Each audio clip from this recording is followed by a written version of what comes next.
All right, ladies and gentlemen, we are live. Welcome to the Ango Show. It is Tuesday, December 2nd, 2025. We are live on the Red app as well as TikTok Live. So shout out to everybody joining us, getting involved in the chat.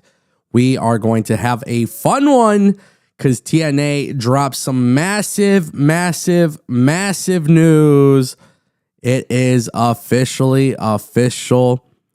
And I am beyond excited about it. I am not even going to lie. I cannot believe that it's officially happened. TNA has landed. Oh, hold on. Oh, there we go. Okay, we're good. TNA has landed their TV deal with AMC Network, and we're live. We're going to talk about it. Obviously, this is huge on so many different levels. And I want to talk. I mean, we're going to talk the timeline of everything. We're going to talk about maybe what we can expect between WWE and, TNA with their partnership, because there's some rumors there that there might be some changes. But obviously, TNA getting this TV deal is a massive deal. Today, we got Billy TKO joining us. We're talking about it. Ladies and gentlemen, if you want to support the show, there's a couple ways to do so. First and foremost, if you're watching on the Red app allows you to drop super chats. And when you drop a super chat, you can have your questions and comments get read, your hot takes. We will read them all. If you become a member on YouTube as well, just keep in mind that guarantees your questions and comments get read as well. On TikTok Live, if you're dropping a gift, we'll read your messages. If you become a super fan, if you join the subscription service as well, we will do the same thing over there. Obviously, we're going to, this is going to be a very long, fruitful, beautiful conversation because today is actually not just a win for TNA. I think a lot of people are going to talk about TNA and obviously what's happening there with TNA and getting the TV deal and whatever. But this is a huge win for the pro wrestling industry. Quite frankly, this is a huge win for content creators. This is a huge win for every single person that deep down inside, they know that in the last 8 or 9 years, it has been pretty miserable to be a TNA fan in the sense of trying to find, how to watch it. And, there was days where Josh Matthews, I swear people forget about this, bro, but Josh Matthews would be using his iPhone to capture TNA live on Twitch because they had a hard time getting a TV deal back then in like 2017. So this is huge. Excuse me. AMC is not a company to joke around with. This is going to put TNA in the home, in the number of like 60 million homes. So obviously there is a lot to be said. Billy, listen, you're 2 for 2 this week. You're showing up. So we'll see long term what that means. But for those who know, maybe you're not the most avid TNA fan. Maybe you're not consistently watching TNA. Maybe you're not doing watch-alongs for TNA all the time. Before we talk about the press release, before we talk about the WWE partnership, before we talk about all of these different things, what is your initial reaction to seeing this announcement? Congratulations. I mean, that's like the biggest thing, because you're right. I'm not the biggest or most avid watcher, but I know like Ango is, you know what I'm saying? I know Ango has been a longtime fan. I know there's other people that are longtime fans of TNA who have waited for something like this for quite some time. Obviously, we've kind of seen the rise, the downfall, the rise, the downfall, the rise, downfall, and now we're back at the rise again of TNA, and this time, like you said, approximately 60 million homes. AMC isn't something to play with, man. It's such a massive deal. It's with numerous cable providers, a lot of cable providers, the packages that they provide, and normally starts AMC is in there. It's one of the first things that you see when you read the list. So now TNA has this opportunity to be in front of so many new people, so many new eyes on them, and dude, just a huge congratulations to that company. I think you kind of said it best. You texted me privately. You said this is a big win for pro wrestling fans, and I couldn't agree anymore. This is a huge deal for pro wrestling fans. And speaking of TNA, shout out to Chris Bay from TNA. He's in the chat on TikTok, so shout out to Chris Bay. But oh my gosh, shout out Chris Bay. Hopefully he's doing well. Hopefully he's feeling better. Can't wait to see him one day get back in the ring and start cooking again. But this is a huge deal, man. I think a lot of people don't realize, like, I've been in that environment backstage for TNA several times. I've gotten very lucky and very blessed with some of those opportunities. And for me, having had that experience and meeting some of the people there and, having those conversations with the creative minds who are there and being able to go there and, like, for example, being in Windsor last year, and then they came to Detroit for Bound for Glory, and having that experience of just like getting to meet some of these people, seeing what they've done. This doesn't happen because of luck. This happens because you worked hard, bro. And like, it's so much easier when you're TKO. It's so much easier when you're Tony Khan and you own the Jacksonville Jaguars and your family's billionaires, But for Impact Wrestling, this is a company since the early 2000s where we've seen ownership changes. We've seen so many changes and TV deal changes and things of that nature. And I don't think the creative product has ever been as good as it has been under Anthem. Like, I think even in the early days of Anthem owning TNA, it was a way better creative product. And then you get into the last 3-4 years of TNA, and then transitioning from Impact to TNA, creative has been so much better. Long before the WWE partnership, this is a company that was kicking ass. So now we got to the point where this company is not only kicking ass creatively, but then we got to the point where this company starts even doing more and more and more. And now you're seeing their hard work pay off. And, as somebody who has witnessed that and experienced it, it's very easy for me to be happy for them. I've received a couple text messages from people there, and it's just like the overall excitement is there. And, that's when you work incredibly hard on something like this and it finally happens. This is no longer TNA, maybe getting 75 to 100,000 viewers on Access TV. This is the possibility of TNA getting 300,000 to 400,000 viewers, 600,000 viewers, maybe 800,000 viewers. And the best part about this too, that genuinely excites me, is supposedly this partnership with WWE is going to continue. So for sure. So the nice part about that is if the partnership is continuing, now you are live for 2 hours. Ooh, like, this kind of changes the way people look at wrestling. People who aren't, the fans who want to kind of push TNA to the side need to realize this is a major television network owned by James Dolan. Just let me explain this to you guys in the chat. James Dolan owns Madison Square Garden. He owns the Knicks. He owns a variety of things. This is a guy who owns so much. He's incredibly wealthy. And he's saying, you know what? We're investing in professional wrestling. And it's not that he's investing in professional wrestling. He's investing in total nonstop action. So the press release comes out. The show is no longer called TNA Impact. It's called Thursday Night Impact. Love it. Yep. There's Monday Night Raw, Friday Night SmackDown, Wednesday Night Dynamite, Thursday Night Impact. Thursday night. That's very huge. In addition to that, the show is being simulcasted to AMC Plus, which, admittedly, I don't watch AMC Plus. Never had the subscription. It's not the most popular or common subscription, but that's also because Netflix and all these other ones are bigger. But for some people who are completely done with dropping cable, you could just go on to AMC Plus and watch it because it's being simulcasted, which is fantastic. So they're making those changes, and the time slot has changed. Instead of 8 to 10, it's now 9 to 11, which I think is amazing. This kind of reminds me of Monday Night Raw back in the day. Yes, it's that prime time slot. I mean, let's call it like it is. It's a prime time slot. You know what I'm saying? And for people who are maybe, especially around this time, maybe tuned into football, you know what I'm saying? Like, normally we're kind of catching the wits end of football at that time. So maybe people have tuned out of football and they're going to be able to now dive into something else.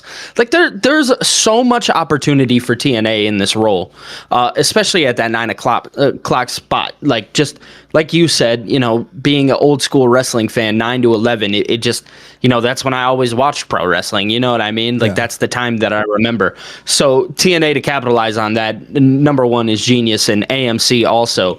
And dude, I can't stress it enough how exciting it is. It honestly, you had texted me personally, and I got super stoked as a content creator as well. You know, we talked earlier a little bit about the content creators.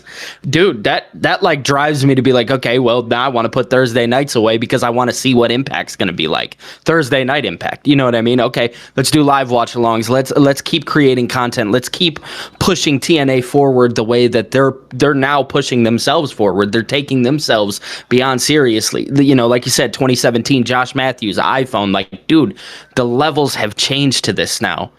I mean, I couldn't be more excited for a company knowing the history of the company. So, I mean, it's just awesome, man. I love it so much. Yeah. And what's nice is AMC doesn't have any affiliation with WWE. At all. You know, initially, from my understanding, and if we're going to talk about the timeline of things, like when you look at TNA, there was rumors long before the rumors even went public. I had whispers of, hey, WWE and CW are okay with TNA being on the network. And I remember hearing that was the first thing of like, are they in negotiations? Well, we don't know if they're in negotiations, but we do know that both companies are okay with it. And then next thing you know, like a week or two later goes by, somebody drops a scoop online that indicates CW and Peacock as being like two of the companies that were like interested. Yeah, like the main competitors. So then you have to wonder, you're like, okay, well, like what's going to happen? And then most recently we hear the rumor of AMC. The thing that I like about the AMC deal is in the event that WWE and NXT, they don't partner with TNA anymore, or, you know, whatever it may be, the way I look at this in particular is it still benefits TNA to like kind of be like, you're in the WWE bubble, but it's like now if something goes wrong, you're still within your own. You're not going to be penalized for it. Correct. And that's actually something that I wanted to talk about a little bit, is how like TNA genuinely, like the purpose of them in this, it almost matters a little bit more. They kind of stand alone here. It's like WWE, and maybe this is a question that I have for you. Do you think, like, you know, WWE obviously helped this move forward, but do you think they would have ended up with a TV deal like this regardless, whether or not WWE was involved? Yeah, so I think WWE wasn't involved in the sense of negotiations. I think TNA and Anthem and, you know, what they have over there, I think Carlos Silva and their team that they have, I think they definitely put this together, right? I think that makes a lot of sense. I think the nature of the beast is, hey, TNA's partnered with WWE. I think that obviously helps strike up the conversation of now TNA could be taken seriously. Unfortunately, TNA hasn't always been taken seriously in the world of professional wrestling because of backstage bullshit that you hear about. Even when you go back, and this was always as a content creator, it was always hard, where it's like the product is so fun to watch, it's so easy to watch, it's so digestible. But I think when you look at like, okay, a perfect example was Michael Elgin, that era, Michael Elgin, Tessa Blanchard. There was a lot of drama at certain times, you know, and you saw how the company would handle it, and maybe they didn't handle things the best way. And then, you know, and then you have departures and things of that nature. And I think some people just kind of disqualified TNA from conversation. So I think this is a beautiful time for TNA because they're starting to get a lot more right. Anthem has learned a lot from their wrongs. And then also, I just think you have to look at the team they have. And I know, guys, I'm looking at the chats, both chats on TikTok and YouTube. I see what you guys are saying, but like I am somebody who has physically seen with my own eyes the kind of work that they put in backstage.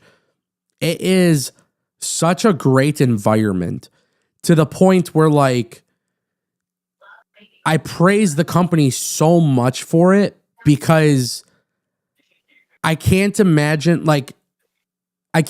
going into work every day. Listen, we all know how it is. You go into work, you're not going to love every coworker. You're not going to love every boss, whatever. But I've walked backstage and I just seen like everybody was trying their like best to make the best possible show. You know what I'm saying? So yeah, I think for all intents and purposes, this was TNA's hard work. And I do think to some credit, WWE helped them. But even more than that, I think it's a testament to TNA's loyal fan base.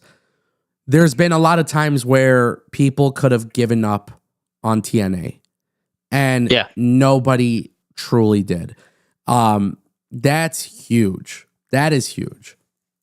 For sure, man. I this is another question that I have for you, and I'm sorry if I keep, guys. You might hear me ask Ango a lot of questions, and bro, we're live. Ask questions, whatever. Dude, I really genuinely want to know, like, content creator aside, analysis aside, how do you genuinely feel for TNA right now as somebody who's watched for so long?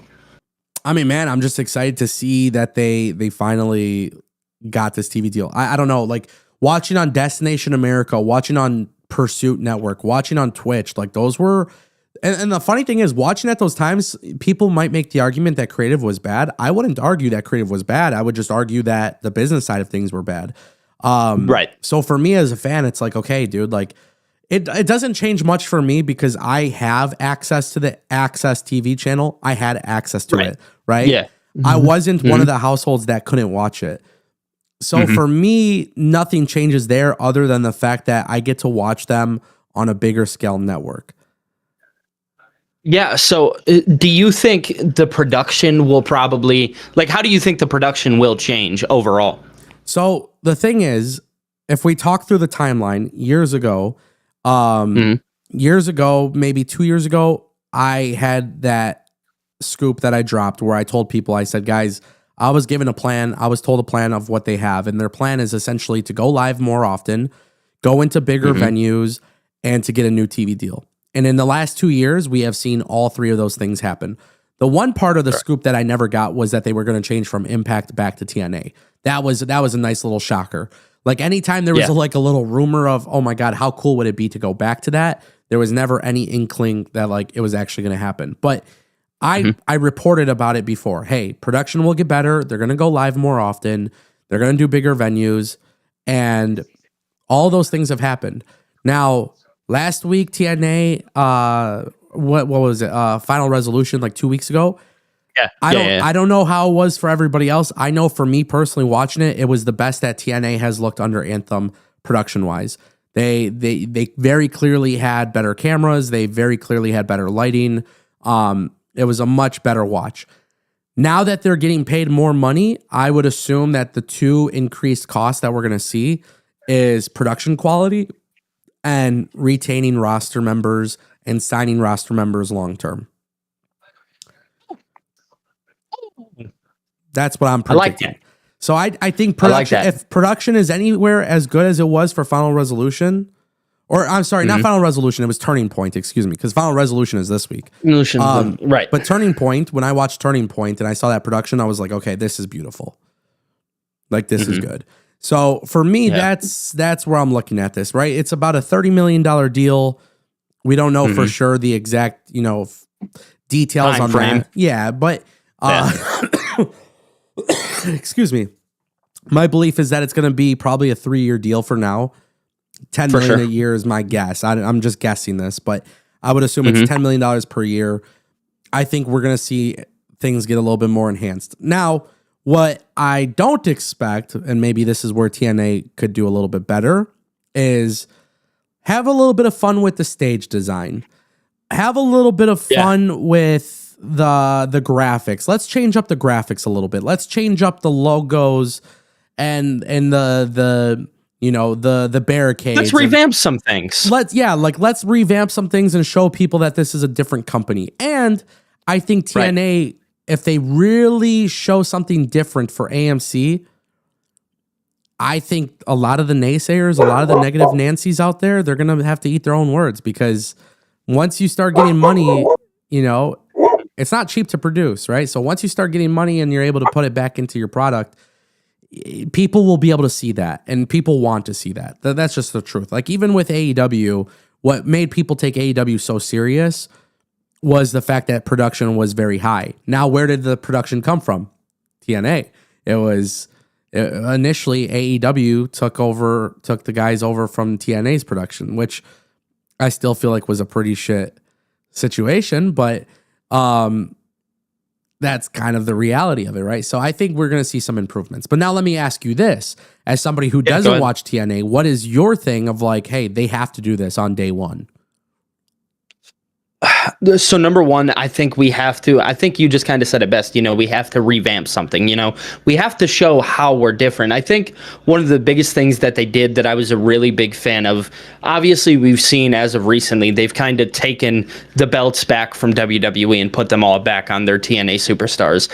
And I think that number one is really showcase the talent that you have, right? Let's maybe, I'm seeing Nats fan in the chat. He was talking about how Carlos Silva was on Busted Open earlier, and he did say that NXT was a part of, how they got the TV deal, et cetera, which great. That's amazing. I love that. But I think that first episode, we really need to hone in and focus only on our talent. Our stars, what you're going to see, because again, if this partnership with NXT or WWE, whatever, if that ever falls through, I need you to know what to expect out of our guys, because our guys will still be here no matter what. You know what I'm saying? So I think that's like the number one thing that I want to see TNA really hit home with, is not focusing so much on, the outside stuff, but really coming in and focusing on that home part. Like, these are our guys. This is what you're going to see, and this is what you're going to get. That would be my thing. Yeah. I think what's kind of crazy about this, this whole ordeal too, is like, you have to wonder what happens with TNA Plus, right? Like, this is and for sure, like, is this exclusive contract with AMC where they can't put their pay-per-views elsewhere? Because maybe, just maybe, there's more. What if TNA Plus goes away and it gets brought into Peacock? Right? Like, yeah, for sure. These are things that you now have to consider. These are things that you're now going to have to wonder a little bit, because of the fact that deep down inside, we don't know if this is exclusivity. We know they have TNA Thursday Night Impact, but we don't know if they have the pay-per-view distribution. They don't know. So that was going to be like a next question. Do we have anything of that nature that we know about yet? Like, obviously we know about the AMC Plus and stuff like that. Like, is that where it's going to be streamed? There's still a lot of unanswered questions, I feel like. And I look forward to that. I know with what you were saying about Nats fan in the chat saying NXT got them the TV deal. I don't think NXT, I don't think WWE NXT specifically was doing negotiations. So no, they were just in they were a part of it. A part of it in what sense, though? So I have no clarification on that. I just did see that obviously Carlos Silva was on Busted Open Radio, and that he did say that NXT was a part of them receiving the TV deal. Well, I think that's pretty obvious when you look at the For sure. Like when you look, yeah, I mean, just overall, like, I don't know. To me, I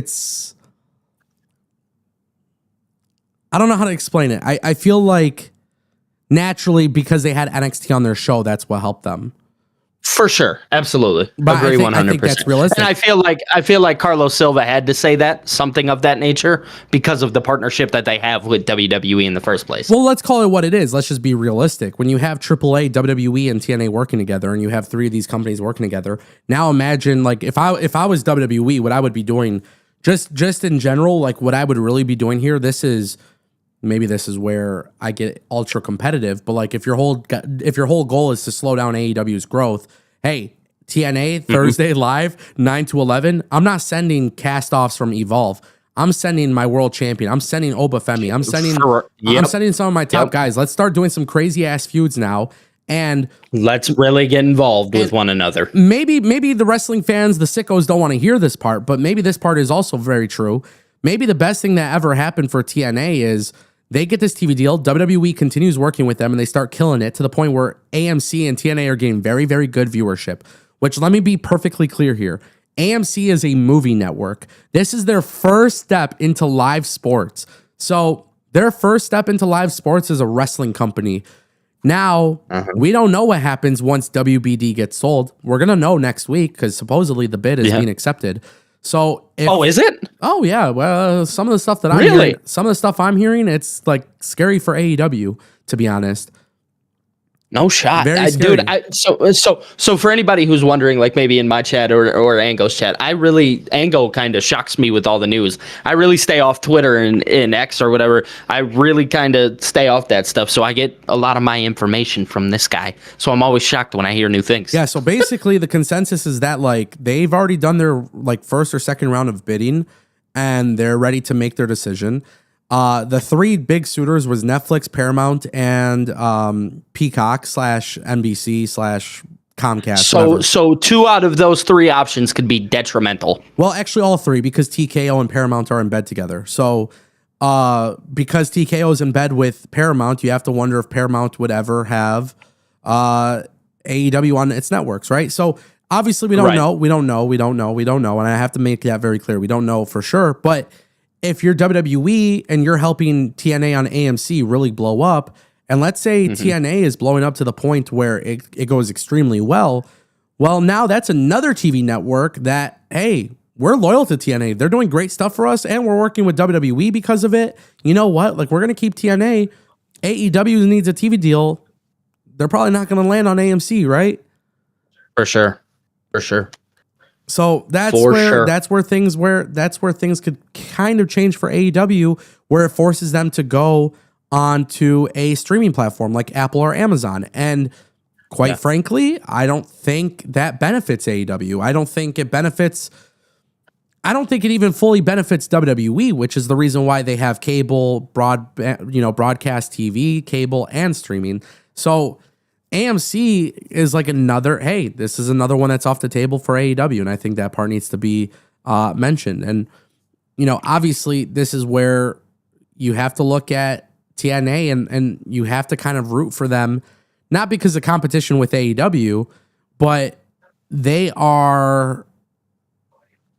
is the reality, right? TNA got the new TV deal. If they go on AMC and their TV numbers are like 100,000 viewers, I don't know what's considered a disappointment or not, but if you're paying $30 million for it, you're probably going to want them. Right. You're going to want them to continuously grow and grow and grow, and 100,000 might not be the best thing in the world. But if TNA is pulling in 400K viewers, I think, especially right off the jump, maybe year 1, year 2, I think we're looking at like, okay, things look real good for them right now. And if I'm TNA, and if I'm TNA, honestly, I start the whole thing off by saying, listen, we need to start this first episode with a bang. So it goes back to the new production elements. It starts with having a stack show. Perhaps maybe what I would do is some title changes. This should not be a standard episode of TNA Impact. This should almost be treated like a pay-per-view for TNA. For sure, yeah. I mean, it's kind of like how I remember 2019 when AEW did their first Dynamite. You know what I mean? It should be something of like similar caliber of like, let's put on the best show that we possibly can and show people who we are. Yeah. What I do like is the Curtis Caldwell Center is one where last time TNA was there, I think they had like 4,000 people there roughly. Or all I know is when they were there, they outdrew AEW, which was really insane to think about. Yeah, because I'll tell you what, I mean, Dallas, Texas is a great place to start. I definitely feel like. I mean, it's in the center, you know what I'm saying?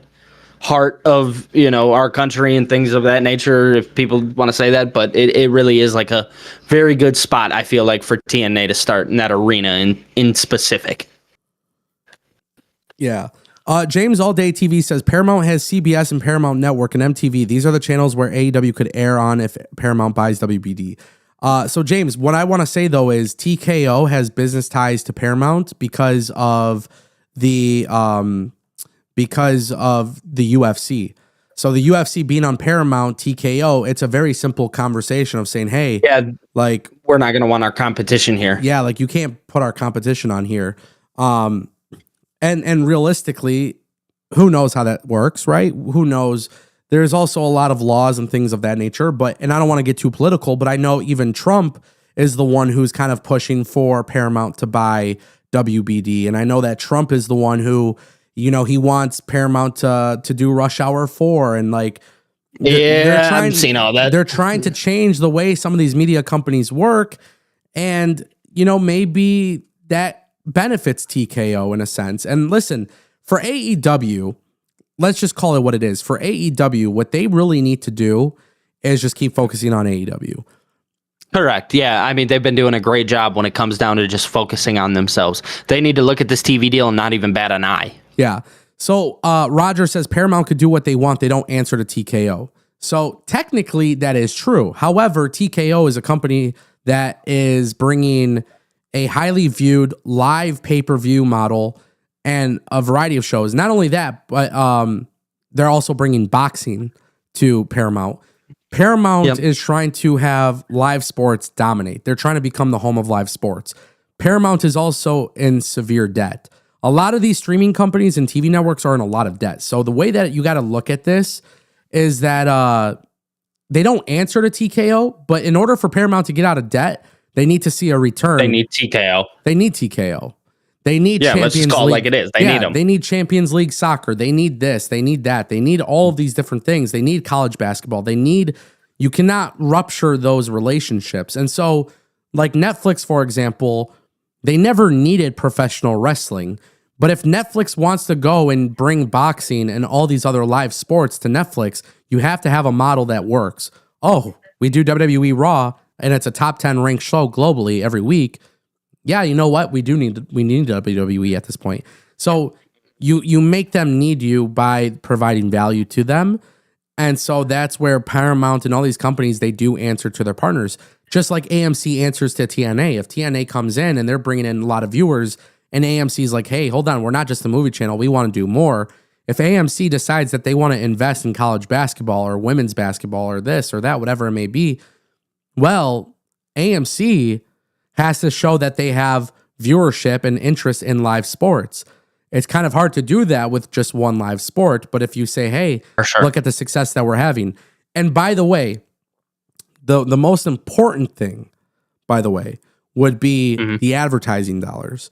So, oh God, yeah. So they all have ad sales teams, and these ad sales teams are going to be responsible for ensuring that they're able to make money, because that's how you're going to recoup your money, is basically through advertising. CPMs need to be very high. So for professional wrestling, it gets tricky, because does pro wrestling monetize extremely well? Well, if you're the WWE, you probably does. If you're AEW, probably not as good as WWE. It probably does well, but not as good as WWE. Oh my God, Ango, you're being an AEW hater. Wrong. No, just being factual. And the reason for that is because if you're targeting a younger family demographic versus the older / the hardcore audience that, there's all this blood and stuff like that, you're probably not getting the highest worth of advertising. Yeah, I mean, it goes back to the conversation. It's what is your target audience? If you're targeting kids, those are the ones that are buying the tickets and buying, the merchandise and things of that nature. Let's be real here. The guy who's in his 30s sitting in his mom's basement, I know that's not me targeting anybody. This is just, it's like the natural, what's the word, stereotype of a pro wrestling fan oftentimes. If you're the 30-year-old man sitting in his mom's basement, no, you're probably not going and buying a ticket or buying merchandise and things of that nature. You're probably just maybe on your cell phone talking about the show and how it, what happened. Yeah. There's a lot that goes with that too, with advertising and stuff. And I think people don't really think of that, but that's what it comes down to. I mean, all these wrestling companies and all these television shows are a slave to the advertising dollar. So we have seen throughout time, like TNA is getting this massive TV deal, and that's awesome. But TNA is now a slave to the advertising dollar. So if Carlos Silva gets a call from executives at AMC and they're like, dude, you guys overdid it with the blood. Like, this is not good. This is hurting the AMC product. Then guess what? TNA is going to be told to cut it down, right? Now, this is where I'm intrigued. AMC is notorious for having movies that, gore, violence, drugs, often have blood. All these things. Walking Dead, right? Mad Men. What else?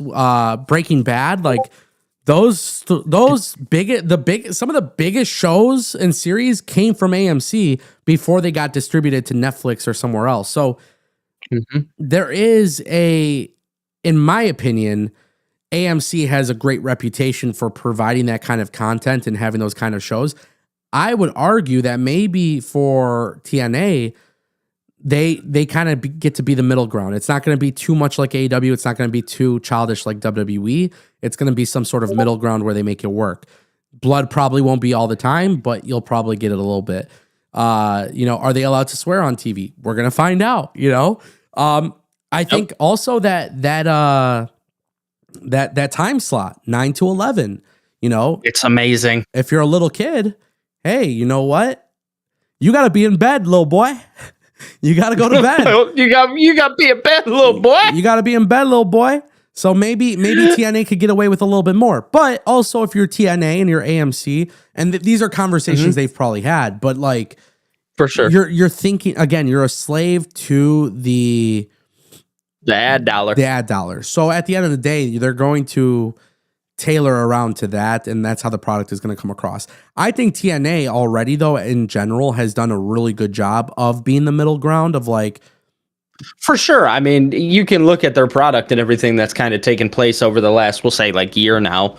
Dude, TNA has been a great, like, okay, if I just want to turn it on and like maybe like for me, for instance, for somebody who's a content creator and, I just enjoy pro wrestling for pro wrestling. I don't always want to create content around it. I watch TNA just to kind of watch it sometimes and like, I'll tell you, like, it's very easy and simple to just kind of follow along, get yourself involved in it, understand it a little bit more, understand the storylines that are happening, find out who's who and whatnot. Like, TNA has done a really good job with that. And so, yeah, I agree with you 100%. I think they've done a great job already kind of being that middleman. I think the only thing would be is, again, just want to see them hit home with going to AMC and moving away from not everybody can find us to now everybody can. Yeah. Roger in the chat says, so TKO is a slave to Paramount. Got it. Well, actually, they're all a slave. Every AEW, right, AEW is a slave to Warner Bros. Discovery, because if Warner Bros. Discovery is not happy with the results, they go to AEW and say, hey, make changes or we're getting rid of you. TKO again. This is the thing, right? This is what people do. They love to twist words. No, it's not just TKO is a slave to Paramount. No, dude, it's everybody. Everybody is a slave to this. It's not just one company over the other.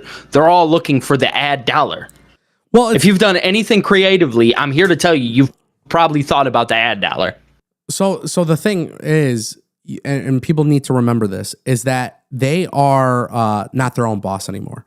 So TNA now is no longer their own boss, because TNA was on Correct. an Anthem-owned network, right? Mm-hmm. And even that, they were still not their own boss. You know why? Because Access TV has to answer to the FCC regulations. And they just had the only thing, they just had a little bit more leeway. Just a little bit of leeway. But everybody has a boss here now. TNA now has a boss. AEW has a boss. Yep. If you are not, wrestling fans could sit here, and let's just call it what it is. Wrestling fans could sit here all day and talk shit about a product. All day. You could talk shit about the product. It sucks. Go ahead. Say it as much as you want.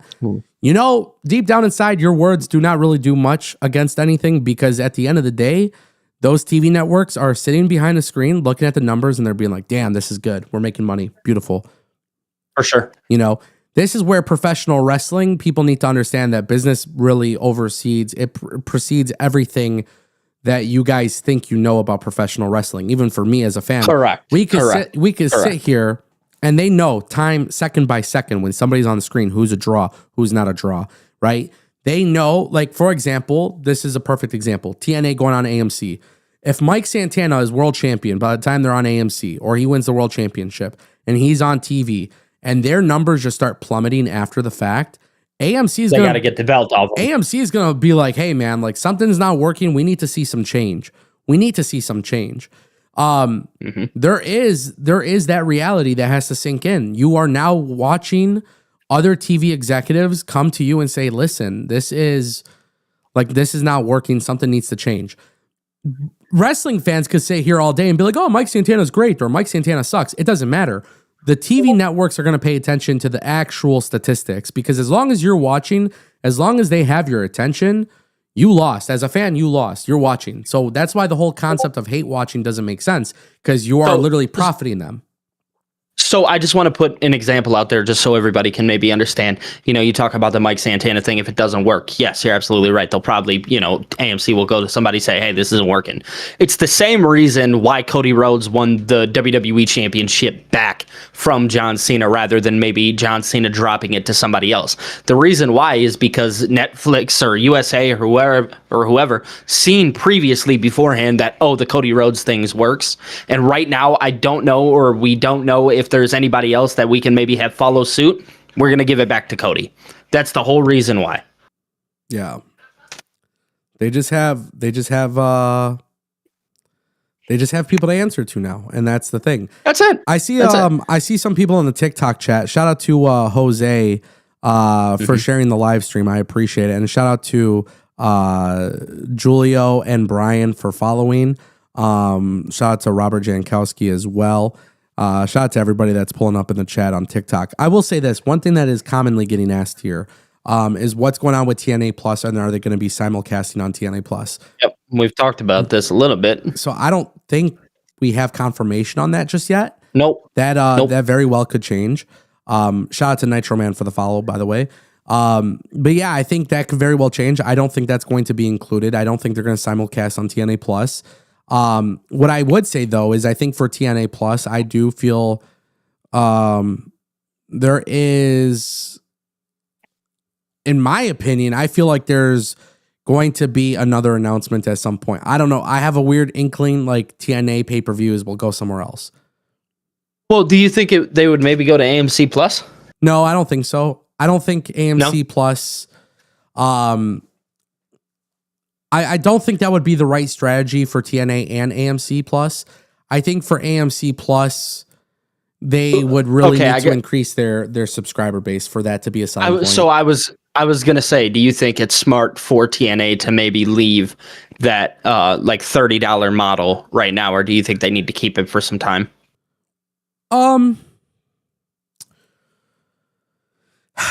I think the best course of action for TNA, and this is maybe misconstrued because I'm just talking from a fan's perspective, but I think if I was TNA, I would try to go and distribute my pay-per-views to a platform where there is already a high subscriber base. So AMC is kind of interesting because... So maybe like Peacock? I say Peacock because NBC...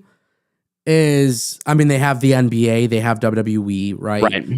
So I think that's one factor. I think you could even look at maybe potentially maybe getting distributed on Paramount could be an option. I think HBO Max. I think there's so many streaming apps. I think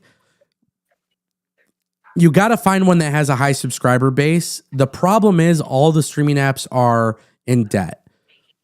I don't know if it goes back to that debt conversation. Yeah. So the thing is, I don't know if TNA has leverage here with their pay-per-view model. So I don't know if TNA would get paid significantly for bringing their pay-per-views to a pay-per-view model or a streaming model. However, if it's like Peacock or if it was like Netflix, for example, I do love that opportunity for them because it's like, hey, AMC's on cable. You could watch pay-per-views. And you can just go to Netflix. You can just go to Netflix and watch their pay-per-view or Peacock or wherever. Yeah. I do. It makes it's simple. It's like, when, Raw was on the USA. It's like, okay, USA, Peacock, got it. You know what I'm saying? They went hand in hand together. And I feel like it's probably best for TNA to follow that model at this current moment in time. Yeah. I just don't know what that would be.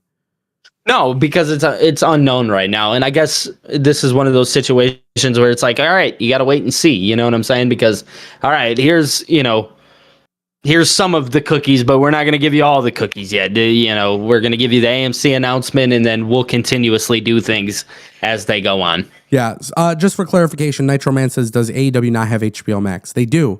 But what I'm saying is for Warner Bros. Discovery, they're selling as a company. So if HBO Max, for example, gets sold to Paramount, or if it got sold to NBC or to Netflix, the three companies that are in bed with TKO, there is leverage for TNA to then join one of those streaming apps, right? Personally speaking, I would like to see where TNA offers the PLE for free on a streaming app. That's So what I think that would be the best bet for them. That's what I would like to see. I don't know if I'm being realistic. I don't know if TNA has leverage for this kind of deal just yet, but I think potentially they could have that leverage. And let's be realistic, right? Like we said, James Dolan owns AMC Network. This is a billionaire. Who's to say for him he doesn't go to a negotiation table and say, hey, listen, we're going to sub-license all of our AMC content from AMC and distribute this with a deal. And you give me this. So, for example, there was a merger between Discovery and Warner. Discovery, people forget this part, so I'm gonna explain this to everybody. Discovery had Discovery Plus, and HBO was HBO Max, right? At the time, they were not one company. They were HBO Max was owned by AT&T and DirecTV, so they were owned by that company.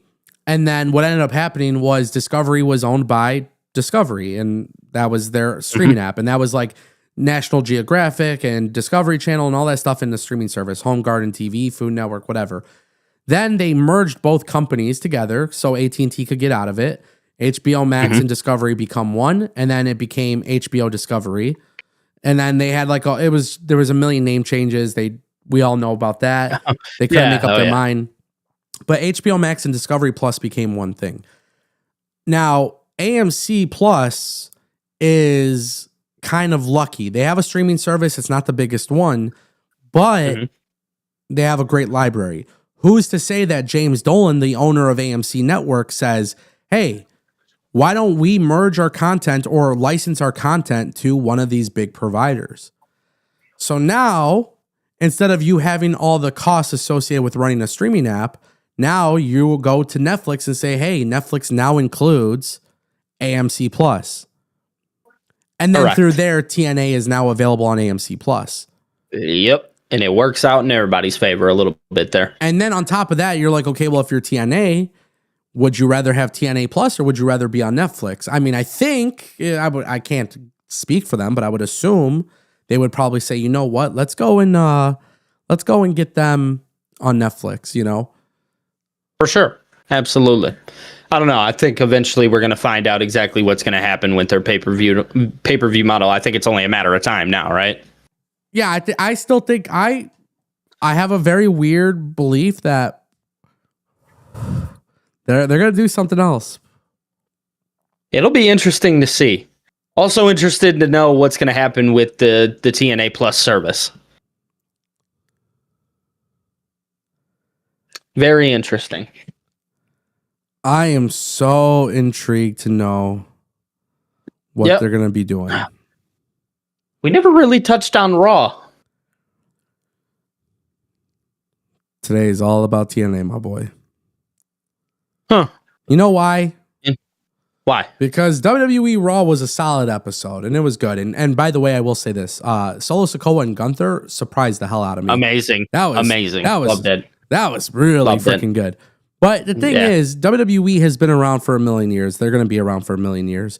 As a wrestling fan, and we're going to talk about them next week. We're going to talk about them forever. And I'm going to talk about TNA forever. But it's to the point where I feel as if, truth be told, in professional wrestling, TNA always got the shit end of the stick.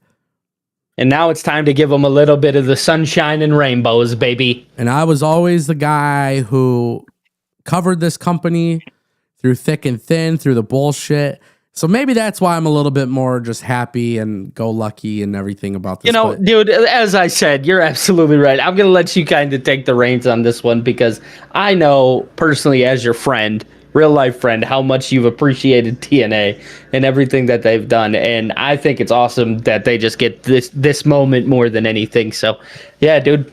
We'll talk all about TNA today. Yeah. Let's keep it going. There was a super chat from Tolino Channel. He dropped $100 rupees. He says with TNA getting that TV deal, they need to give more attention to the X division as their strength as well as Knockouts division like old times. For sure. Well, the X division, I mean, with Leon Slater has been absolutely incredible to watch, and that's been phenomenal. I think it's just really hitting home with it, though, like making it a focal point. Yeah, and then obviously for the X division, it is a very big deal to them. I actually want to see more of a focus on the international championship that they have. Sure. I still think there's some more ground to cover with AAA because they're partnered with AAA, and I do want to see AAA being more so included in this partnership, especially now that TNA is going to be on AMC. I think WWE should be sending TNA talent to AAA and AAA talent to TNA. They should be doing because that. AAA got that TV deal in Mexico with Fox, right? Yeah, so they got that TV deal with Fox. Oh my God. And I will tell you this, since the talk of TV deals is so strong today, I will say this. WWE is pretty damn close to getting a TV deal for AAA in America. So woo! So and I have correctly done this between AEW in 2018. I did this with AEW where I talked about the whole roadmap. I did the whole thing with TNA, obviously now for 2 years. The next one is AAA, and I've already been given insight that AAA's TV deal with WWE is pretty close to finished, or at the stage where we're ready for an announcement sometime soon. A lot of pro wrestling, baby. A lot of pro wrestling, and the thing is, that's why I said today's actually a big win for professional wrestling, though. There's going to be on Twitter and TikTok and YouTube and all these different apps a lot of conversation about tribalism and picking sides. But what I don't think people realize is that people are now actually willingly putting money into professional wrestling. A lot of companies... It's becoming a focal point. Yeah, a lot of companies have tried to do it, and a lot of billionaires have tried it, and a lot of people have failed. But there was a long time period where wrestling was looked at as a negative on TV. The reason why it's not viewed as a negative anymore is because it is some of the most valuable content to a TV provider. This is the reason why CW, if you look at the CW, and this is one of the best parts about the CW as a network, for a very, very long time, the CW was not looked at as a credible network because it was just a whole bunch of low-rated content. Then they decided to start investing in some content, and they had a couple series that really blew up and did really good numbers, and that was huge for them. And then they said, man, like, this is great, but the money's not there, right? They got into live sports, and they got into college sports, and then they got into WWE. And the CW kind of looked at that game plan, and I do think that kind of showed everybody, like, hey, there is value in this. For NXT to get a TV deal like the way they did with the CW has not only changed a lot for NXT. I mean, NXT spent most of 2025 pretty much for the last few years, they've obliterated AEW. When AEW launched as a company, they were obliterating NXT. So Triple H got his ass kicked by AEW. Now NXT kicks AEW's ass. You have to kind of almost on a weekly basis. Yeah, on a weekly basis, right? I mean, it's very rare that AEW beats NXT these days. So the thing is, with the CW, they have benefited greatly by investing in WWE. And the truth is, this is what I love too, is there is a lot of benefit for Warner Bros. Discovery having AEW because Warner Bros. Discovery has been invested in live sports and basketball and things of that nature and baseball, but their shows do not hit. Their sitcoms and their taped, reality TV. Right. Yeah. They don't hit as well, but their live sports do. So people don't realize the quality of 500,000 viewers for AEW is actually a lot better than 500,000 viewers on a shitty ass show that's not generating as much on like the Big Bang Theory or something like that. Exactly. Yeah. So we are watching in real time the value that professional wrestling has. That's a huge thing. And that's why even for like AMC, like if AMC gets Impact, Thursday Night Impact, 200,000, 300,000, 400,000 viewers, let's be realistic here. Who's to say after this TV deal with AMC, who's to say another bigger company doesn't come in and be like, dude, we want this? That was going to be my next thing, because you're absolutely right. If they go gravitate 400,000, viewers, what if the CW wants to pick them up, or what if USA wants to pick them up? Like, those are conversations that we can have. Yeah, it's especially because you have to think maybe around that time SmackDown's up for their TV deal and maybe they go somewhere else or whatever the case is. Yeah.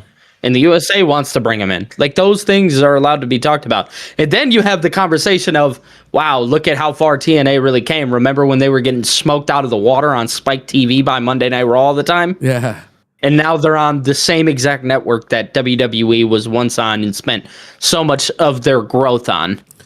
I would like to imagine that in the future, if all goes well, in a perfect world, if it all goes well, I would imagine that TNA ends up getting to the point where initially, I don't think they're going to be live every week. I think we're going to see more live episodes, but I don't think they're going to be live every week. I think this is going to be... Maybe some taped. Yeah, I think there's going to be some taped mixed in. I think if the numbers are really good, and I think if TNA is performing very well, I think we will see TNA go live every week. I think we will see TNA start making some legitimate signings. I will say this for WWE talent and AEW talent, I think TNA now becomes a way more viable option. So that's a very good thing. I think I genuinely see a point where in a perfect world, TNA gets to the point where they do so well where they start being more sought out after. Yeah, people are looking for them more often. Yeah. This is going to be this is going to be a huge test for TNA as well. You cannot be lazy with your booking. You cannot. So, yeah, dude, you can't do the whole, oh, well, this is just what TNA does. You can't do that no more. Yeah. And, you have to factor in, like, let's say WWE were to buy TNA. Let's just call it, like, let's just say that was the case where TNA bought TNA or WWE bought TNA. Then I think you have to look at it from the perspective of, like, this is another WWE entity that lets, TNA continue running as it is. But then it goes to a point where WWE as a company, or excuse me, TKO as a company, is not only dominating combat sports and professional wrestling, but now they're dominating the TV industry because they're ties to all the networks. So, yeah, I think there's so much to this that just makes it fun to think about, but it's only going to come with performance. And this is now, more than ever, this is now, you need to perform. You need to perform incredibly well. You no longer answer to yourselves, but you have to answer to other executives. And I hope there's some synergies there. I think for AMC, being a movie channel and being a successful movie channel and having all those rights and all those things, I think this is one of those things where, like, AMC, if they're all in, if you're the first live product, right? If they're all in on you, congratulations, because now advertising, cross promotion, things of that nature, there's ways to make more money. Let me ask you though. Yeah. And I think this is a good question to ask based on the circumstance. We hear of talent going from AEW to WWE, WWE to AEW. If you had to predict who will be the first major name to sign with TNA under a multi-year deal, multi-million-dollar deal, who is that person? Who would you predict Andrade? it to be? Well, Andrade. I don't predict that. I don't think Andrade is going to get millions. Maybe I'm wrong, but I don't. The only reason why I disagree with you, I think if we're looking at the landscape right now, he is one of the biggest signings that TNA could go grab and really make like a household name immediately, especially with everything that's kind of surrounded him between WWE and AEW and things of that nature. I think that's the argument that I make for Andrade, but now I'll let you disagree. Yeah, I would disagree only because I think Andrade, I mean, he joined the Don Callis family, The thing about it is, there's too much for Andrade. I mean, me personally, as a human being, if I was going through all that, I'd feel the stress too. I'd be like, okay, let me go start fresh somewhere. Yeah. Especially with a place that is completely started fresh. I'd have it be Andrade. You know what I'm gonna say? This is gonna be a hot take, and I'm gonna get heat for this. But this is contingent on the idea if WWE bought TNA, which again, I don't want to see. But if I were WWE and I was buying TNA, Chris Jericho. Chris Jericho and Undertaker. Yeah. Chris Jericho and Undertaker running behind the scenes of TNA. Whew, the Undertaker. Undertaker's calling the shots behind the scenes with AAA. Him and Jeremy Borash run AAA. Yeah, I did know that. So I would love in a perfect world where it's like if WWE did buy TNA. Yeah. That'd be a lot of fun. Because I want Chris Jericho. I want Chris Jericho in WWE. So I want him in WWE. I want him to have his retirement storyline. I want him to have his Hall of Fame induction. Chris Jericho, it would be absolutely foolish for Chris Jericho to not be involved behind the scenes in this sort of thing. So me personally, the way I'm looking at it is like, dude, I would love for Chris Jericho to like captain the ship in a way. This is us fantasy talk, fantasy bullshit, whatever. Yeah, just kind of just throwing things out. But when you go back to the original question of who should be that free agent signing, it's never going to happen. It will never happen. Who do you think, brother? It's just in a perfect world, Will Ospreay. Oh God, yeah. I mean, but let's be real here. That man's AEW for life now. I know. But when he showed up, but I guess money talks. Money talks, baby. Ain't nobody for life. But if TNA had this TV deal with AMC when Will Ospreay showed up and Okada showed up in TNA before they went to AEW, you know damn well if they had the TV deal with AMC and they're getting paid $30 million, you know damn well they could have been like, hey, Will Ospreay, we'll give you $3 million. You be our front man. You are our front and center guy. They could have easily gotten away with that. But that's the beauty of this TV deal now. They got a TV deal, so now they get to be more ultra competitive. Yeah, money talks, man. It really does. You know, and it's like, I do fully predict that TNA will secure a major signing. And, you know, the good news there is like... They have to now. Well, you have to at some point when a free agent becomes available. And it is harder. Right. So listen, this is going to be for somebody who wants to take a chance. This is not going to be somebody who's well established. For example, I'm going to use this as an example. Kevin Owens currently, he's hurt. We don't know when he's going to return, whatever. We know he re-signed with WWE. We know he's on really good terms with WWE. He's well established to the point where it would never make sense for him to leave WWE. Not to go to AAA, not to go to AEW, not to go to TNA. Yeah. But for example, let's take a look at someone in NXT. I'm gonna hypothesize I'm gonna give you guys a random name that based on he's the future of the business, Obafemi. Let's just say, for example, Obafemi were to become a free agent. Hypothetically speaking, and I'm making this up. If I were Obafemi and I was becoming a free agent and I was like, hey, I could go to the main roster and make $400,000, $500,000 a year.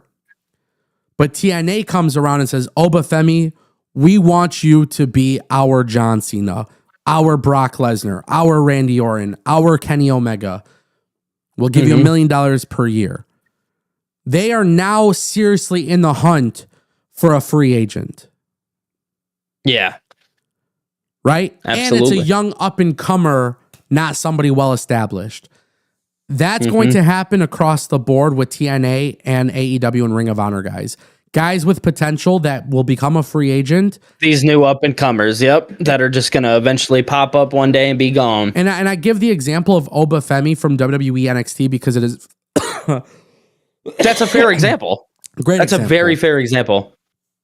Very great. That's somebody who's up and coming, new, you know what I mean? Maybe WWE doesn't fully understand or maybe hasn't comprehended that, oh, this guy could be the future of the business. Like you said, TNA, AEW, whoever swoops in, says, hey, you know, they're offering 400, 500,000. You're going to go up there. You're going to be a mid-card guy, you know, for the first year or two. Well, if you come here in the first year or two, we're going to make you our champion. We're going to push you as far as we possibly can. And we're going to pay you $1 million.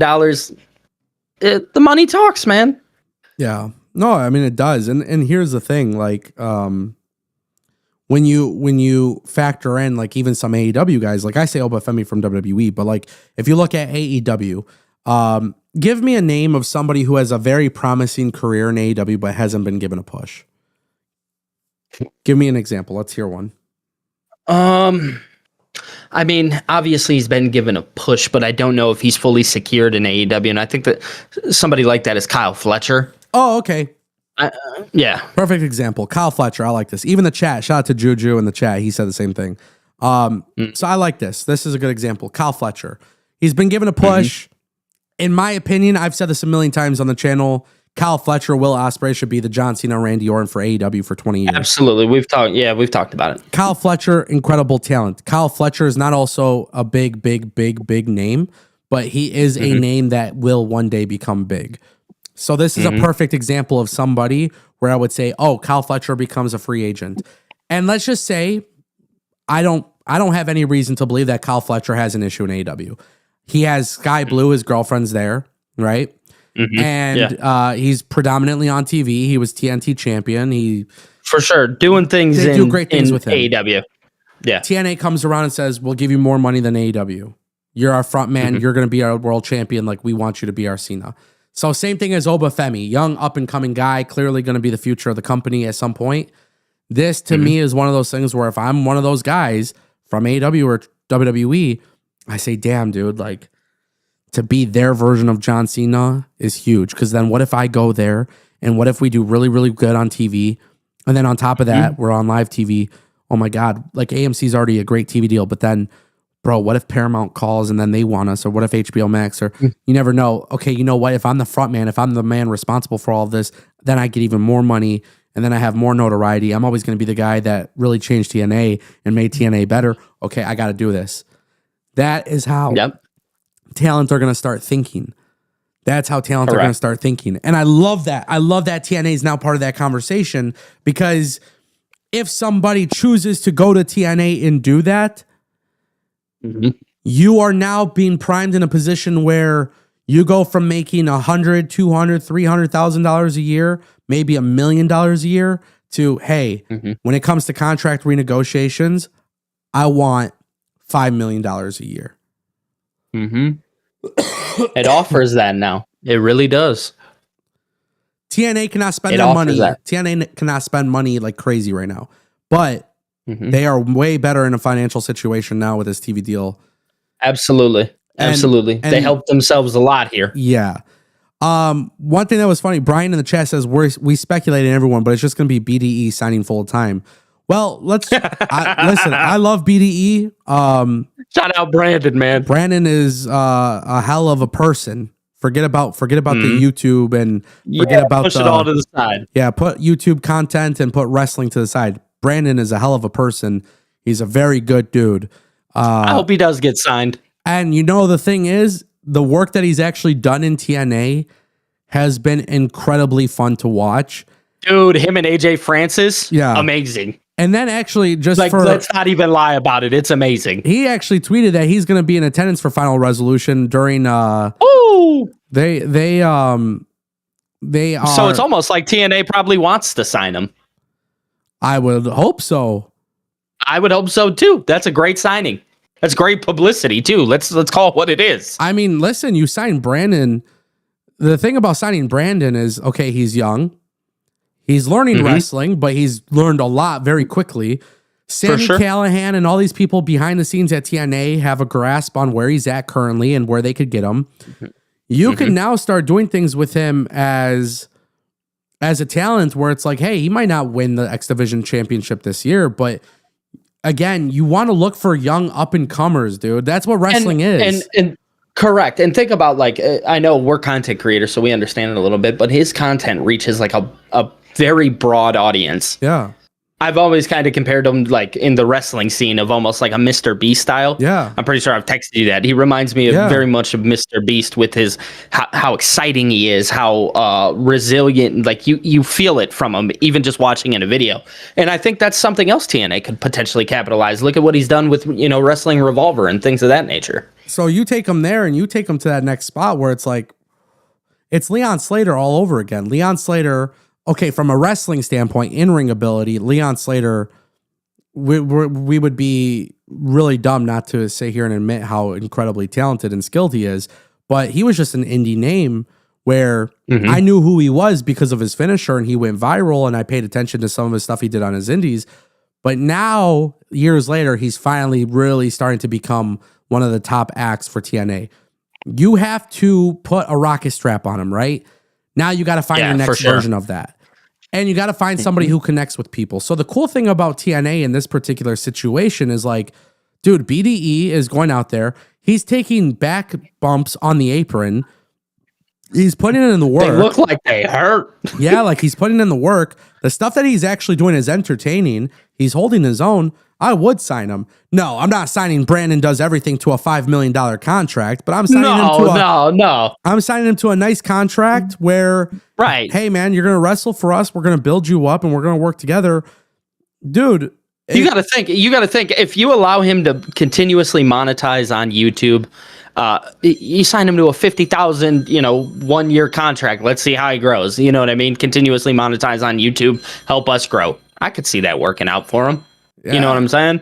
Listen, the same way WWE goes after NIL talents and college athletes, you have to invest in your up and comers and your people with potential.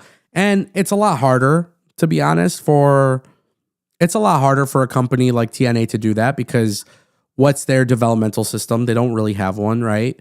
I would encourage TNA to get something like that. There's some sort of bridge. Like I would start scouring the indies. They've done a really fascinating job with the women lately, where they're picking up women indie talent and stuff. But yeah, you got to invest a little bit in your talent. And I think if TNA were to do that, they would be very, very, very smart. So. Another name too that I see everybody in the chat, both chats are bringing it up, honestly.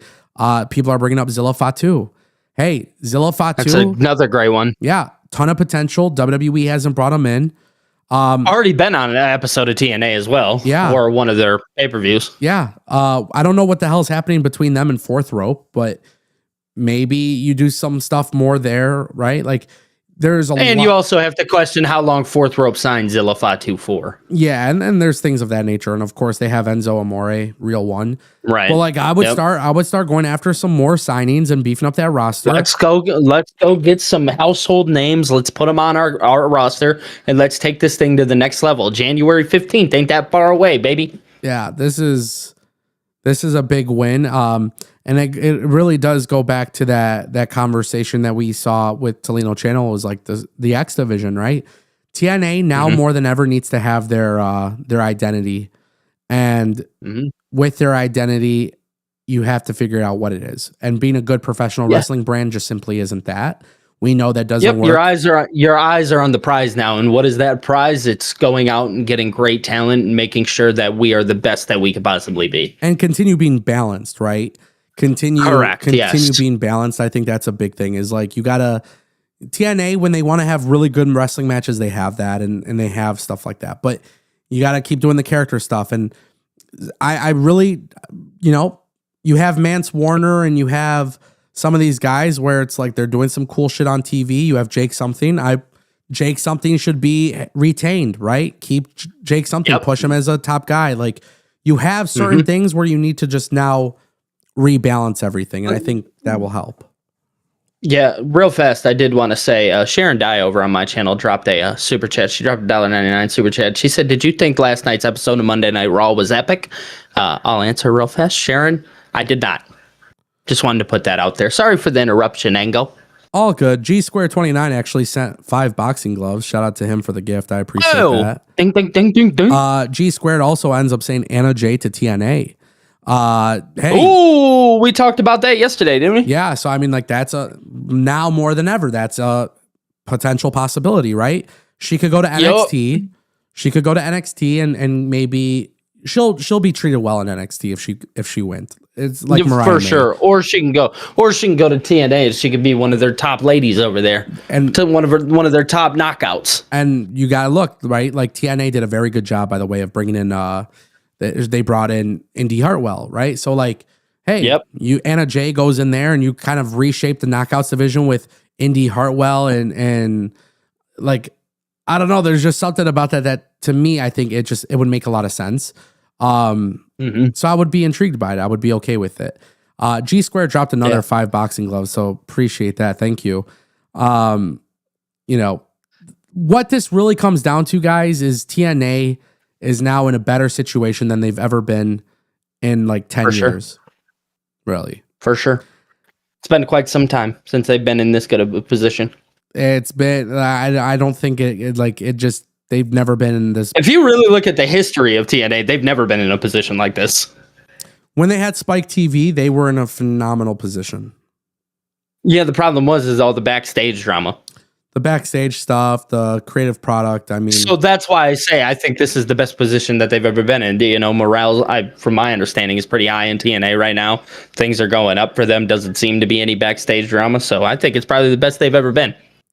Yeah, it's definitely under the. There's nothing better than the right now, baby. And creatively too, it's like, you know, it was so funny because everybody was like, "Oh, what are they doing with Mike Santana? He dropped the belt." And oh, dude, I was pissed. It's like, but it makes sense now. The chase is better, and let's get the chase going on the rise to the TV deal. Yeah, it's this is gonna be fun. It's just, you know, especially for professional wrestling. Again, I want to just reiterate that to everybody watching live. Professional wrestling is now in a situation where it is finally respected. And you know what? I'm going to say Court Bauer. I'm talking to you, Court Bauer, MLW. Let me be perfectly clear. What TNA is doing is exactly what MLW could do. We know MLW. We know MLW is pursuing weekly TV again. It's been years and years since they've done that, since COVID. They're pursuing weekly TV. MLW, you're next. Absolutely. You're next. Do weekly TV. Get people on board. Billy Corgan, NWA, you're next. You're next. Yep. There is a bunch of space for pro wrestling now. Let's call it like it is. There is. All the streaming platforms, the services thing. There is a space for pro wrestling. It's a beautiful time, bro. It's a beautiful time. And quite frankly, I think this is...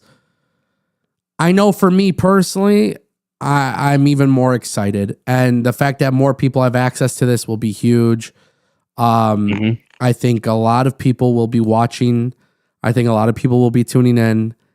I think there's going to be a lot of things that they can do. There's a lot. It's not going to be easy for them. But yeah, this is a company who gets it. They've been committed to their goal. They're now reaching their goal. Time to make some signings. Get Karrion Kross on the phone. Bring in Scarlett. Call him up. Stat. I like Karrion Kross. That's a good one. Karrion Kross should be on the phone with TNA and bring him in. And bring him and Scarlett in. And you know what? Get on that phone and start making more calls. Matt Cardona, if he's not being signed to WWE permanently, call him. Just like there's so many people that you need to be making calls to. Dakota Kai is another one. Call Dakota Kai. Press the reset button a little bit. You will be fine. And listen, for me as a content creator, I'm mad geeked about it because the more people that watch TNA, the more people that are going to care about what I have to say about TNA. I feel like for the last 15 years, I've been talking about TNA. You know, and fuck. You said nobody's listening. Listen, dead ass, seriously, like F every single person who ever criticized me for talking about TNA, because I choose to talk about on my channels what I want to talk about, not what everybody else wants to talk about. I talk about what I want to talk about. This is my way of talking about my own opinions and stuff. So F everybody who told me I was lying about the TV deal. F everybody. This is a middle finger to everybody. Dead ass. You told me I was lying. Middle finger to you. You told me they couldn't do it. Middle finger to you. Middle finger to every person who doubted me with the AEW TV deals and with the TNA TV deals. I know my shit. I'm in the zone when it comes to this kind of stuff, and I'm gonna celebrate with a victory lap. At the end of the day, as a content creator, I see, it's not just about WWE. It's not just about AEW. And I've always been that kind of guy. And this is reassurance to me that I've always been right. And listen, guys, when you go full time and it's your job, you have to make predictions on your job. And I know this is, let's kind of get a little transparent here for a second before we call the show. There are people who sit here and stopped reviewing AEW, not because they don't like AEW or because they like AEW. They stopped reviewing AEW because it does not make business sense. The amount of money they can make from reviewing AEW versus the amount of money and time they spend reviewing it. So But this is the big thing, right? The biggest part of it all. I choose to talk about what I want to talk about because it's what I enjoy watching or it's what I enjoy talking about. So for me personally, I know deep down inside, business-wise, talking about TNA over WWE or AEW does not make business sense, but I still do it. Right? Out of pure enjoyment, baby. Now imagine how much better it's going to be when millions of people have access to TNA now. Correct, because now we have more eyes on it and more people can watch it. You know, one thing that I'll say, before we jump a little bit, is I'm, in some cases still a little bit fairly new in the whole content creation world. My channel just turned 2 years old. I just got the notification like a couple days ago. So I've only been doing this for about 2 years in the wrestling space, and oftentimes, of course, people, get tired of hearing about the same things over and over and over and over and over and over again. This is now an opportunity for somebody like myself to capitalize. You know what I'm saying? Okay, let's take the ball and run with it. You know what I mean? So that gets me excited as well. Not only just being a wrestling fan, but even like my own personal growth, and selfishly love that. You know what I'm saying? Yeah. Yeah. I'm not going to keep you here any longer if you don't want to. I want to talk to the chat a little bit. Yeah, dude, I'm going to get out of here. I have my grandmother here. That's why. I am going to jump off though. Cool. Ladies and gentlemen, that's Billy TKO. Make sure you guys check him out at Billy TKO. Billy, thank you for... Thank you, Ango. I'll be back tomorrow. Sounds good, my friend. All right, ladies and gentlemen, that's Billy.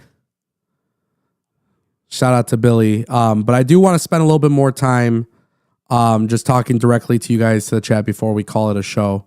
And really what it comes down to is just the chat. We have a lot of people in the chat, so I want to address some of the things that you guys are interested in talking about. So shout out to everybody that's watching us live on TikTok. Shout out to everybody that's watching us live on the Red app. We have hundreds of people dialed in across the platforms, thousands and thousands of likes. We're at 2.2 thousand likes on TikTok, by the way.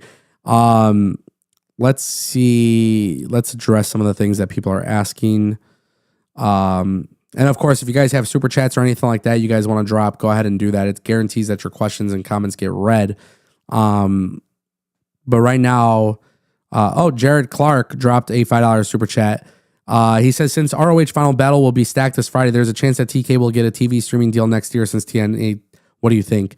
So TNA, the ROH TV deal, for people who want to know what happened with that, Warner Bros. Discovery did offer Ring of Honor a TV deal. They were offered a TV deal. It was for Friday nights at 10 p.m. for Ring of Honor. Tony Khan turned it down. Gerard, my bad. Yeah, so they cut the TV deal offer. Ring of Honor, Tony Khan turned it down. It wasn't the amount of money that Tony Khan was looking for. The truth is, Tony Khan wanted more money. Tony Khan values Ring of Honor more than everybody else. Nobody else has been interested whatsoever in Ring of Honor. I think Ring of Honor, once it starts being taken seriously as a product, I do think to a certain extent, we will probably see that happen at some point where it will get a TV deal. The truth is, for TNA to get a TV deal, it was different than Ring of Honor because TNA is an actual show that, let's just call it what it is. It's an actual show where they legitimately, every week they have new episodes and they're taping and storylines and things of that nature. Ring of Honor doesn't have fluidity. It doesn't have its own identity. That's a big part of it.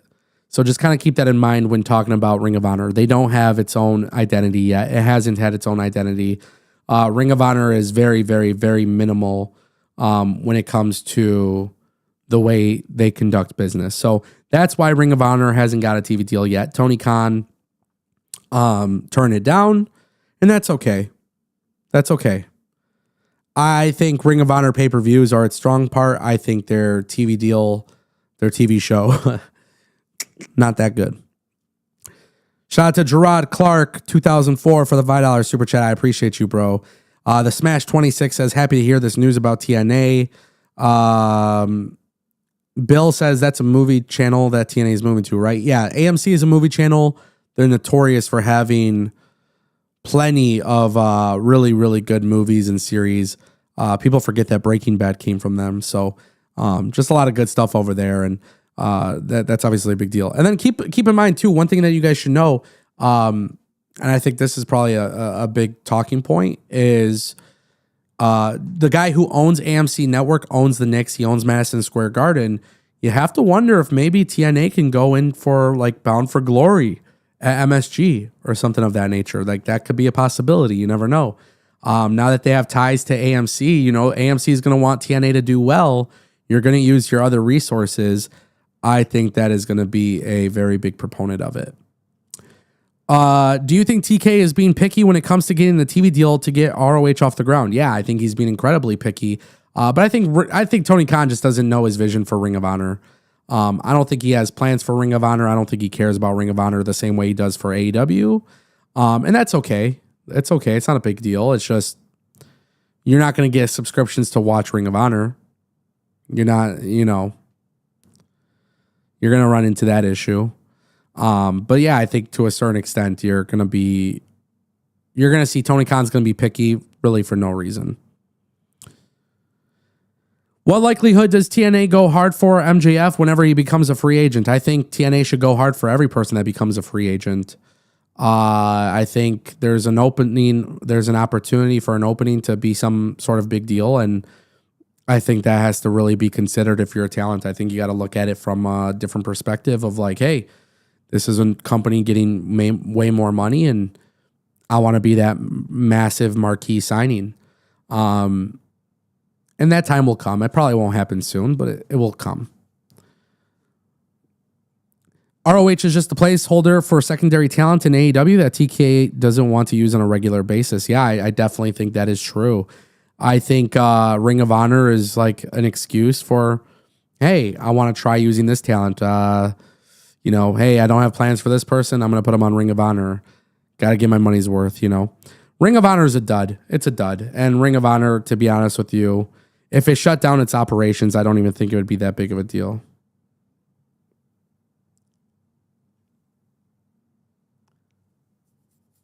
You know.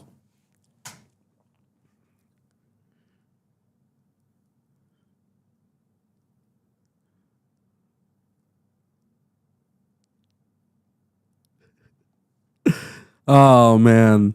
What else we got? ROH doesn't have the commercial appeal to get on a mainstream channel, even when they were on Destination America. Yeah, that is very true. Ring of Honor just doesn't have appeal because it's not a fluid show. It's not a fluid show. Why am I smiling, guys? Because maybe I'm freaking happy. How about you let your boy be happy, huh? What's disrespectful, Nats fan? What did I say that was disrespectful? Shout out to Devin Dreyer joining us on the live. Shout out. There's so many shout outs. I got to start shouting you guys out because you guys are going crazy, especially on TikTok with the gifting and stuff like that. And the likes. By the way, can we hit 3,000 likes on TikTok? Oh, I sneak dissed Ring of Honor? No, I didn't. I'm dissing Ring of Honor. Ring of Honor is ass. I don't care. If you're offended, I don't care. Ring of Honor has no fluidity of a show. Name one person who will disagree with me. Let's debate it. I welcome the debate. Ring of Honor is not a show taken seriously. Tony Khan doesn't take it seriously. Ring of Honor has not been taken seriously. I don't care. That's not a sneak diss. That's me calling it what it is. I'm not going to sit here and dance around my words and act like, no. Ring of Honor is not getting a TV deal because Ring of Honor is not a show that creates interest. Only 20,000. I have more subscribers than the amount of people subscribe to Ring of Honor. Come on.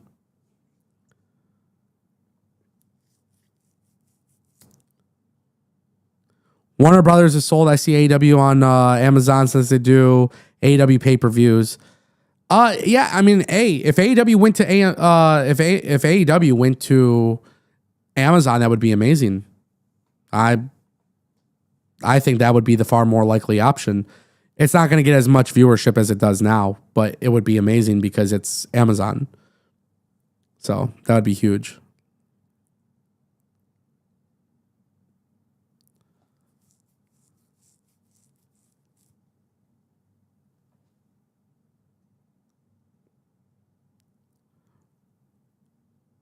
There's just a lot of things about professional wrestling these days where it's not about the content that you're watching, it's about the business aspect of things. So we could talk about Ring of Honor creatively and it sucks and it's bullshit, but the truth is the reason why Ring of Honor is the way it is because it's not getting any love. The reason why TNA got a TV deal is because there's a lot of love and passion that went into it. And I seen that with my own eyes. The fact that I saw it with my own eyes is the reason why I could speak on that. So there is this level of like, it's good, like for them, you know. Ring of Honor went out of business because St. Clair Broadcasting freaking sucked. To be honest, they sucked. They were a very terrible company.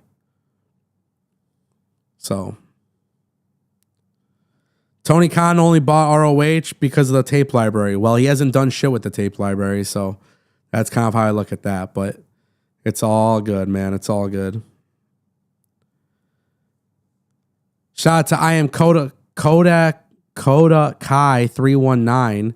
Shout out to Coda Kai 319 for the follow. Appreciate you.